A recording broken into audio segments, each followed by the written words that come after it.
Je vous en parlais au début de ce journal, l'autorité parentale est-elle en crise dans notre pays? En tout cas, de plus en plus de pères, comme de mères d'ailleurs, décident de prendre des cours pour apprendre ou réapprendre comment éduquer les enfants, savoir dire non, poser des limites, se faire respecter.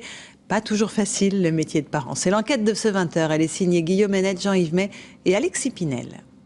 C'est mon job de parent de poser un cadre. Je suis légitime là-dedans. Il ne faut pas essayer d'être le parent parfait ou voilà, ça n'existe pas. Stop, tu vas au lit maintenant. Tu vas au lit.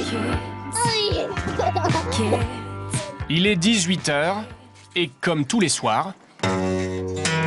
Parfois je me mets comme ça pour bronzer. Ah, ça va mieux comme ça.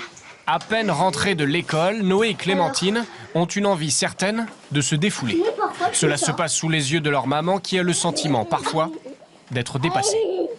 Nous, on est fatigués, on a envie que ça aille vite, on a envie que ça aille calmement. Et eux, ils ont vachement d'énergie à dépenser parce que toute la journée, on leur a demandé d'être assis, de se concentrer, de suivre le truc, etc. Et du coup, c'est aussi souvent le moment où ça tourne au vinaigre. Pour être plus à l'aise, dans son rôle de maman, Flore a décidé de suivre un stage. Avec d'autres parents, elle attaque aujourd'hui son 4e jour de formation. Alors, la question c'est, qu'est-ce que l'autorité pour vous? Et on vous propose, je vais vous remettre des petits post-it, de prendre 10 minutes individuellement pour mettre des mots. Flore est rassurée, elle n'est pas la seule à se poser des questions sur le métier de parent. Il n'y a pas que les mamans qui se sentent un peu perdues. Olivier, par exemple, a 4 enfants à éduquer. Voilà, ils n'ont pas encore 18-20 ans et mes garçons font pas encore 100 kilos. Donc pour l'instant, je peux encore... Pour l'instant, il estime bien s'en sortir, mais quelques jours de formation et quelques conseils sont les bienvenus. Il y a des moments où on se rend compte que d'un seul coup, la lumière se fait. On se dit, ah, mais j'avais jamais réalisé que j'imposais telle chose et que, en fait, je n'écoutais pas mon enfant, par exemple. Les enfants sont très créatifs dans leur manière d'aller bousculer les limites. L'autoritarisme ou qui laisse zéro liberté à l'enfant, c'est pas possible. Et la liberté totale, c'est pas possible non plus. Donc il faut mettre un cadre sécure qui permette à l'enfant de développer justement son autonomie. L'autorité parentale, un thème à la mode en France à la une des journaux. On se demande comment faire pour être à la hauteur. Elisabeth Seohara est payée pour apporter des réponses à ses parents perdus. Elle est maman coach. Aujourd'hui, elle a rendez-vous avec Isabelle, mère divorcée de 2 enfants.